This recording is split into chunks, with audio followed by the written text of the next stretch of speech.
विषय अकाउंट यानी कि नमक के मूल तत्व, चैप्टर 6 सहायक वहियाँ। अब हम एक उदाहरण लेते हैं जो खरीद वही का है। तो उदाहरण नंबर 1, निम्नलिखित व्यवहारों पर से श्री हरि कुमार की वही में खरीद वही तैयार कीजिए। 2015 मार्च 1। पहले मैं ये क्वेश्चन रीड करती हूँ, उसके बाद खरीद वही, सादी खरीद वही कैसे बनाते हैं उसमें हम एक एक एंट्री लेते जाएंगे। तो सबसे पहला 2015 मार्च 1, रुपये 10,000 का माल महेश के पास से 1 मास की साख पर खरीदा। तो दूसरा है 15,000 का माल हसमुख के पास से 10% व्यापारी बट्टे से बिल नंबर 15। 6, रुपये 8,000 का माल मनीष के पास से नगद खरीदा। तारीख 14, नवीन को रुपये 10,000 का माल 20% व्यापारी बट्टे से भेजने का आदेश दिया। 18, 6,000 का फर्नीचर श्री जी फर्नीचर मार्ट में से 1 मास की साख पर खरीदा। तारीख 20, नवीन ने आदेश के अनुसार माल भेज दिया और रेलवे नूर का 1200 जोड़कर बिल नंबर 314 भेज दिया है। 2000 तारीख 23, रुपये 4,000 का माल 5% रोकड़ बट्टे से खरीदा। नंबर तारीख 25, बाबुल लाल के पास से 16,000 का माल 10% व्यापारी बट्टे से खरीदा और आधी रकम तुरंत ही चेक से चुका दी। ललित के पास से 6,000 का माल व्यापारी बट्टे से 10% व्यापारी बट्टे से 5% रोकड़ बट्टे से खरीदा और तुरंत रकम चुका दी। राजेश के पास से 3,000 का माल खरीदा, बिल नंबर 101। ओके स्टूडेंट्स, यहाँ पे ये क्वेश्चन रीड किया। अब खरीद वही हो या बिक्री वही हो, खास ध्यान रखना है कि यहाँ पे जो व्यवहार दिए गए हैं उसमें से सिर्फ और सिर्फ उधार व्यवहारों का समावेश होता है। यहाँ पे रोकड़ के व्यवहार, संपत्ति के व्यवहार और गैर आर्थिक व्यवहारों का समावेश नहीं होता है। सहायक वहियों में खरीद वही, बिक्री वही, खरीद वापसी, बिक्री वापसी, यहाँ पे इन सभी के अंदर आपके रोकड़ के व्यवहार, संपत्ति के व्यवहार और आपके गैर आर्थिक व्यवहारों का समावेश नहीं होता है। ठीक है, तो अब हम सीधा सवाल पे चलते हैं। किस तरीके से एक एक एंट्री लेते जाएंगे और किस तरीके से उसका लिखा जाएगा। तो सबसे पहले हम देखते हैं कि खरीद वही बनाते कैसे। तारीख, यहाँ पे श्री हरि की खरीद वही, ऊपर हेडिंग है। खरीद वही है तो व्यापारी का नाम और बिक्री वही है तो ग्राहक का नाम। यहाँ पे पहला कॉलम है तारीख, दूसरा है व्यापारी का नाम, तीसरा कॉलम है आवक बिल नंबर, खाता प्रश्न नंबर और रकम। अब हम एक एक व्यवहार लेते जाते हैं और करते जाते हैं। पहला व्यवहार, मार्च 1, रुपये 2010 का महेश के पास से 1 मास की साख पर खरीदा। यहाँ पे शब्द लिखा है 1 मास यानी कि साख और महेश, तो आपका ये उधार व्यवहार है। उधार व्यवहार है तो खरीद वही में आएगा। तो तारीख 1, महेश खाते रुपये 10,000।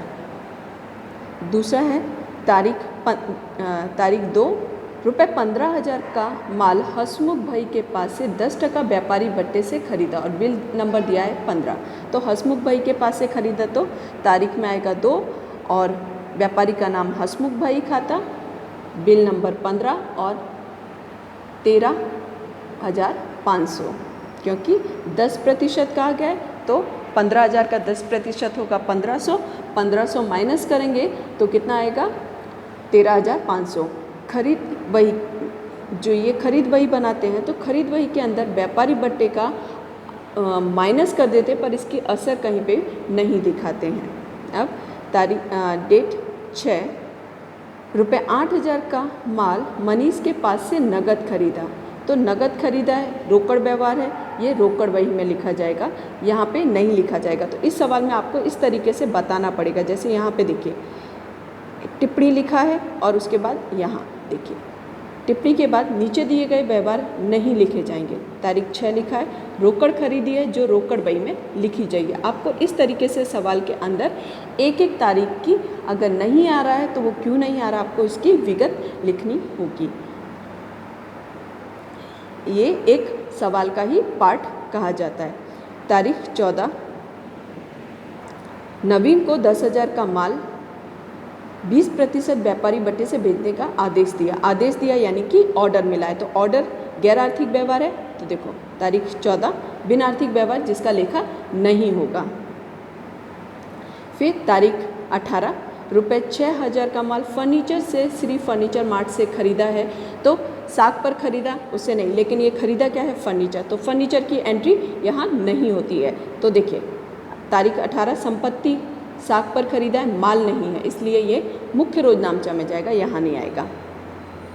अब क्या कहा गया है, तारीख 20, नवीन ने आदेश के अनुसार, जो देखिए तारीख 14 में नवीन ने भेजा था ऑर्डर, उसके अनुसार तारीख 20 में नवीन ने आदेश के अनुसार माल भेज दिया। रेलवे नूर 1200 जोड़कर भेजा है, तो 10,000 है, 10,000 का 20% व्यापारी बट्टा यानी 2,000, 8,000 हो जाएगा। तो तारीख 20 यहाँ पे देखो, तारीख 20 नवीन खाते 314 और 8,000 यहाँ पे देखो, और ये रेलवे नूर का 1200 यहाँ पे नहीं लिखा जाएगा। देखिए एंट्री में क्या लिखा है, 20 मुख्य रोजनामचा में जाएगा, यहाँ नहीं लिखा जाएगा, सिर्फ माल की कीमत ही लिखी जाएगी। अब तारीख 23, रुपये 4,000 का माल 5% रोकड़ बट्टे से खरीदा है। रोकड़ बट्टे से खरीदा है मतलब कि रोकड़ का व्यवहार है, ये यहाँ पे नहीं आएगा, तारीख रोकड़ बही में लिखा जाएगा। अब तारीख 25, बाबुल के पास से 16,000 का माल 10% व्यापारी बट्टे से खरीदा, आधी रकम तुरंत चुका दी है। अब 16,000 का 10% कितना होगा, 1,600, ठीक है, 1,600 माइनस करेंगे तो इसकी आधी रकम जो होगी, ठीक है, आधी रकम आएगी वो यहाँ पे लिखी जाएगी। देखो 14,400, ठीक है, तो इस तरीके से इसको हम करेंगे। आधी रकम चेक से है तो सिर्फ इसकी आधी रकम ही लिखी जाएगी। नहीं स्टूडेंट्स, यहाँ पे बाबुल के पास से 16,000 का माल 10% व्यापारी बट्टे से खरीदी, आधी रकम तुरंत ही चुका दी है, जो चेक से चुकाई है। चेक से चुकाई यानी कि कैश नहीं गया है, इसलिए हम इसे पूरा ही मान के चलेंगे। इसलिए 1,600 इसमें से माइनस करेंगे, 10% निकालेंगे तो 16,000 का 10% कितना होगा, 1,600 होगा, तो 1,600 माइनस करेंगे तो 14,400 आएगा। 14,400 आएगा तो ये पूरा संपूर्ण उधार व्यवहार मान के हम चलेंगे, क्योंकि आधी रकम चेक से चुकाई, इसलिए आधी रकम का इसमें नहीं होगा, यहाँ पे 14,400 ही लिखा जाएगा। तारीख 28, ललित के पास से रुपये 6,000 का माल 10% व्यापारी बट्टे से और 5% रोकड़ बट्टे से और तुरंत रकम चुका दिए, तो ये पूरा रोकड़ का व्यवहार आएगा, ये यहाँ पे नहीं आएगा। यहाँ देखिए 28 तारीख रोकड़ व्यवहार है, रोकड़ बही में लिखा जाएगा। तारीख 30 है, राजेश के पास से 3,000 का माल खरीदा, बिल नंबर दे दिया है, बिल नंबर दे दिया और व्यक्ति का नाम दिया हुआ है, राजेश के पास से खरीदा है, तो राजेश के पास से खरीदा है तो 3,000 का है, तो ये उधार व्यवहार हुआ। उधार व्यवहार हुआ तो आपकी खरीद बही में 30 तारीख आई, 30 तारीख का राजेश खाता और यहाँ पे आवक बिल नंबर में 101 और यहाँ पे 3,000। अब इन सब का टोटल करेंगे तो कितना आएगा, 48,900, यानी कि कुल उधार खरीदी कितना आएगा, यहाँ पे 48,900 जो खरीद खाते की उधार पक्ष में लिखा जाएगा। अब यहाँ पे देखिए 28 तक का है। अब यहाँ पे तारीख 25 का व्यवहार, बाबुल ने आधी रकम चुकाई है 7,200 जो रोकड़ बही में लिखा के खाना में, जिसका समावेश रोकड़ बही के प्रक्रम में होगा। लेकिन यहाँ पे जो है हम संपूर्ण, क्योंकि सिर्फ कहा गया है 25 तारीख के अंदर, लेकिन इसे हम संपूर्ण उधार व्यवहार मान के हम इसको खरीद बही में लिखेंगे। जब इस तरीके से आधी रकम चेक से चुकाई है या आधी रकम चुकाई है तो हम उसे संपूर्ण उधार व्यवहार मान के, लेकिन आपको 25 तारीख की यहाँ पे एंट्री लिख देना है कि हमने तारीख 25 को संपूर्ण उधार व्यवहार माना है।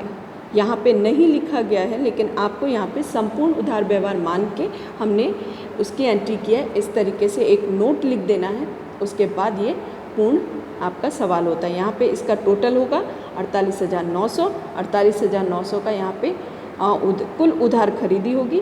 विद्यार्थी मित्रों, इस तरीके से आपका सादी खरीद बही होती है और आपको स्वाध्याय का सादी खरीद बही का सवाल अपनी नोटबुक में लिखना है। Thank you.